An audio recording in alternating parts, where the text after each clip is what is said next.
You see what you want? You see? एकदम बिल्कुल same same.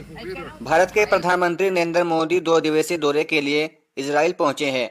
जैसे ही PM Modi Israeli prime minister से मिले तो उन्होंने बताया कि आपकी जेब और इनकी ड्रेस का कलर सेम सेम है। ये दौरा ऐसे टाइम पर हो रहा है जब ईरान और इजराइल की टेंशन बिल्कुल पीक पे है।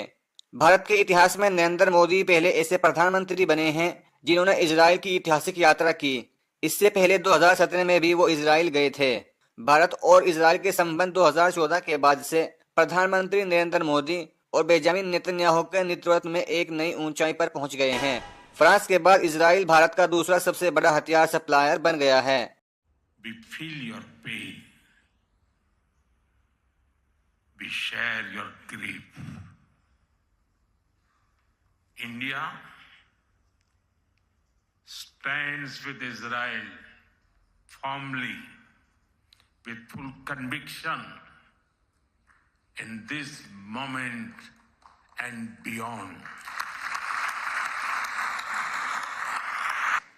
For the last few years, India has been the fastest growing major economy in the world.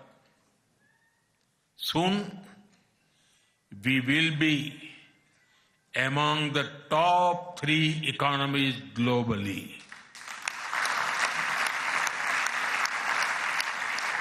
$2020 से 2024 के बीच भारत ने इजराइल से लगभग $20 अरब के हथियार खरीदे हैं। इसमें रडार, मिसाइल सिस्टम और आधुनिक ड्रोन शामिल है। हाल ही में दोनों देशों ने $8 अरब के एक नए सौदे पर हस्ताक्षर किए हैं, जिसके तहत भारत इजराइल से एरो 3 और अन्य मिसाइल रक्षा प्रणालियां प्राप्त करेगा। केवल रक्षा ही नहीं बल्कि व्यापारिक स्तर पर भी दोनों देश करीब आए हैं। भारत का अडानी ग्रुप अब इजराइल के सबसे बड़े हाइफा पोर्ट में 70% की हिस्सेदारी रखता है। लेकिन जहां एक और ये साझेदारी राजनीतिक रूप से मजबूत हो रही है, वहीं अंतर्राष्ट्रीय स्तर पर इसकी आलोचना भी हो रही है। मानवाधिकारी संगठनों ने संघर्ष के दौरान हथियारों की निरंतर आपूर्ति पर सवाल उठाए हैं। हालांकि दोनों देशों ने अपनी संप्रभुता और सुरक्षा को प्राथमिकता देते हुए इन आलोचनाओं को दरकिनार किया है।